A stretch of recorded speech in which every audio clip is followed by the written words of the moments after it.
একটা কথা মাথায় রাখেন, যদি এই অন্তর্বর্তীকালীন সরকার আগামী 5 বছর বাংলাদেশের রাষ্ট্র ক্ষমতায় থাকে, তাহলে বাংলাদেশ যে উন্নতি হবে এটা নিশ্চিত, এবং এমন উন্নতি হবে তারা কিন্তু সিঙ্গাপুরের মতো একটি আশা আমাদেরকে দেখিয়েছেন।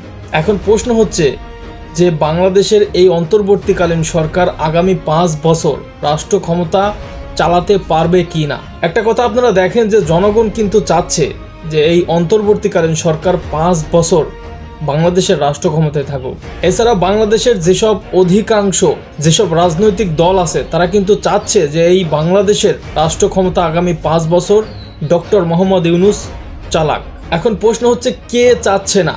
একটি দল আছে, আমরা তো ওই দলটিকে গত কয়েক বছর আগে রাষ্ট্র ক্ষমতায় আমরা তো তাদেরকে বসিয়েছিলাম। তারা কি করেছে, তারা কি করতে পেরেছে? আমরা দুইটা দল দেখেছি যারা বাংলাদেশে রাষ্ট্র ক্ষমতায় এসেছে, কিন্তু তারা কিছুই করতে পারেনি।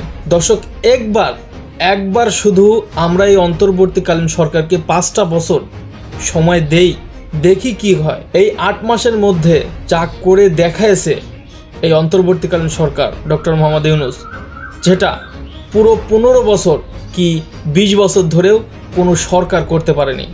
আপনি কি চান? এই অন্তর্বর্তীকালীন সরকার কি আরও 5 বছর বাংলাদেশের রাষ্ট্র ক্ষমতায় থাকুক?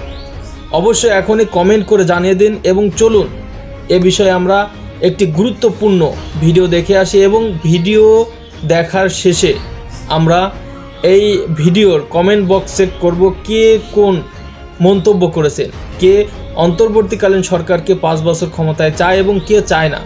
চলুন এবারে সম্পূর্ণ বিস্তারিত দেখার জন্য টিভি স্ক্রিনের পর্দায় চলে যাই।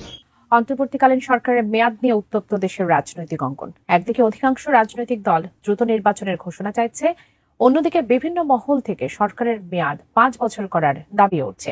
কিন্তু সত্যি কি 5 বছর ক্ষমতায় থাকতে পারবে এই অন্তর্বর্তী সরকার? বিস্তারিত আরিফ হাসানের প্রতিবেদনে। ডক্টর মোহাম্মদ ইউনূসকে বাংলাদেশে একটি নির্বাচিত সরকারে প্রধানমন্ত্রী হিসেবে 5 বছর হিসেবে দেখার একটা আকাঙ্ক্ষা আমার সারা জীবন থাকবে।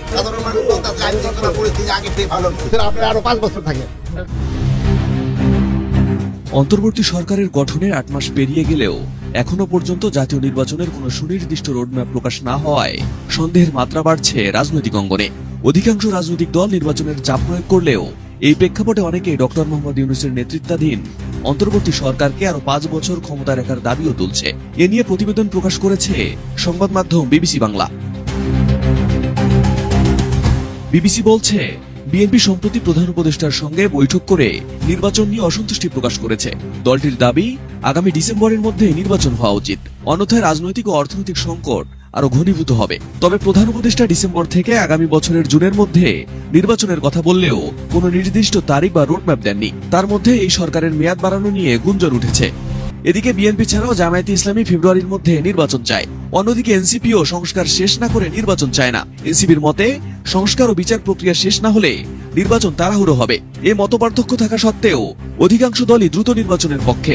বিশ্লেষকরা আশঙ্কা করছেন, একটি অনির্বাচিত সরকার যদি দীর্ঘ সময় ক্ষমতায় থাকে তবে তা আন্তর্জাতিক সম্প্রদায়ের, বিশেষ করে পশ্চিমা বিশ্বের কাছে গ্রহণযোগ্যতা হারাবে।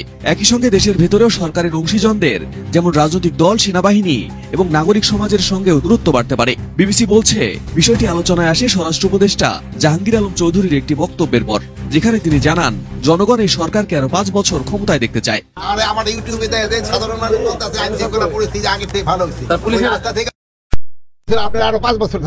স্বরাষ্ট্র উপদেষ্টার এই বক্তব্য ঘিরে সামাজিক মাধ্যমে শুরু হয় তীব্র বিতর্ক। সরকার হয়তো নির্বাচন বিলম্বিত করে দীর্ঘ সময় ক্ষমতায় থাকতে চায় বলে মন্তব্য করেছে বিএনপি। বিবিসি বাংলাকে একাধিক আইন বিশেষজ্ঞ বলেছেন, বর্তমান সংবিধানে অন্তর্বর্তী সরকারের কোনো উল্লেখ নেই, ফলে দীর্ঘ সময় ক্ষমতায় থাকা সংবিধান বিরোধী হিসেবে গণ্য হতে পারে। আইনজীবী ডক্টর শাহাদিন মালিক বিবিসি বাংলাকে বলেন, সুপ্রিম কোর্ট যে মতামত দিয়েছে তা বাধ্যতামূলক নয়। দীর্ঘমেয়াদে ক্ষমতায় থাকলে একে সংসদীয় বৈধতা দিতে হবে, নইলে এই সরকারকে আইনি ও আন্তর্জাতিক চাপের মুখে পড়তে হবে। বিবিসি বলছে, বর্তমানে অন্তর্বর্তী সরকারের 5 বছর ক্ষমতায় থাকার আলোচনা রাজনৈতিক অঙ্গনে দোলাচল তৈরি করেছে। স্পষ্ট রোডম্যাপের অভাব ও উপদেষ্টাদের বিভ্রান্তিকর বক্তব্য এই অনিশ্চয়তা আরো গভীর করেছে। নির্বাচন যদি নির্ধারিত সময়ের বাইরে চলে যায় তবে এটি রাজনৈতিক বৈধতা, আন্তর্জাতিক স্বীকৃতি ও সামাজিক স্থিতিশীলতার জন্য হুমকি হয়ে উঠতে পারে। বিশ্লেষকরা মনে করছেন ডক্টর ইউনূসের নেতৃত্বাধীন সরকারের সামনে এখন সবচেয়ে বড় চ্যালেঞ্জ জনগণের আস্থা ফেরানো এবং দ্রুত ও নিরপেক্ষ নির্বাচনের রূপরেখা দেওয়া। রাজনৈতিক বিশ্লেষক মাহবুবুল্লাহ বিবিসিকে জানান, সরকার দীর্ঘ সময় ক্ষমতায় থাকলে রাজনৈতিক জটিলতা তৈরি হতে পারে। একই সঙ্গে তিনি মনে করেন নির্বাচনের রোডম্যাপ না দেওয়া ও রাজনৈতিক অনিশ্চয়তা দীর্ঘমেয়াদী শাসনের জল্পনা বাড়িয়ে তুলছে। তবে অধিকাংশ রাজনৈতিক দল আশাবাদী অন্তর্বর্তী সরকার ডিসেম্বর থেকে আগামী বছরের জুনের মধ্যে জাতীয় নির্বাচনের আয়োজন করবে। এখন দেখার বিষয় নির্বাচন নিয়ে কবে স্পষ্ট ঘোষণা আসবে সরকারের পক্ষ থেকে। দর্শক, আপনাদেরকে অসংখ্য ধন্যবাদ এতক্ষণ পর্যন্ত এই গুরুত্বপূর্ণ নিউজটি শোনার জন্য বা দেখার জন্য। চলুন এবারে আমরা এই ভিডিওর কমেন্ট বক্স চেক করি কে কোন মন্তব্য করেছে এই অন্তর্বর্তীকালীন সরকারকে। আচ্ছা, প্রথমে এক ভাই কমেন্ট করেছেন 5 বছরের জন্য আল্লাহ তাআলা এই অন্তর্বর্তীকালীন সরকার ডক্টর মোহাম্মদ ইউনূসকে কবুল করুক, আমিন। সবাই বলেন আমিন। এবং আরেকজন বলেছেন যে ডক্টর মোহাম্মদ ইউনূস স্যারকে আরও 5 বছর ক্ষমতায় দেখতে চাই। আমরাও চাই, কমপক্ষে ডক্টর মোহাম্মদ ইউনূসকে 5 বছর ক্ষমতায় দেখতে চাই। আরেকজন বলেছেন বাংলাদেশের সব মানুষ চায় ডক্টর মোহাম্মদ ইউনূস স্যারকে আরও 5 বছর ক্ষমতায় থাকুক। হ্যাঁ, আমরাও চাই, এটাই চাই। আসলে অধিকাংশ লোক কিন্তু এটাই চাচ্ছে যে এই অন্তর্বর্তীকালীন সরকার 5 বছর ক্ষমতায় থাকুক এবং বাংলাদেশকে একটি জায়গায় নিয়ে যাক। আরেকজন বলেছেন বিএনপি চাঁদাবাজের দল, আমরা ডক্টর মোহাম্মদ ইউনূসকে চাই আরও 5 বছরের জন্য। আওয়ামী লীগ বিএনপি ভাই ভাই, এর জন্য দরকার আমাদের ইউনূস সরকার। কথাটা তিনি সঠিক বলেছেন, কারণ এই দুই দলকেই কিন্তু আমরা বাংলাদেশ চালানোর একটি সময় দিয়েছিলাম, কিন্তু তারা কি করেছে? তারা বাকশাল প্রতিষ্ঠা করেছে। এখানে একজন বলেছেন যে আমার মতো কে কে ডক্টর মোহাম্মদ ইউনূসকে আরও 5 বছর ক্ষমতায় দেখতে চান, সবাই লাইক কমেন্ট করুন। 3000 এখানে কমেন্ট এসেছে, আপনারা দেখুন। যাই হোক, পরিশেষে দর্শক, আপনারা কি চান? আপনারা যারা আমাদের এই চ্যানেলে সাবস্ক্রাইবার আছেন তারা কি চান? তারা কি চান ডক্টর মোহাম্মদ ইউনূস আরও 5 বছর ক্ষমতায় থাকুক?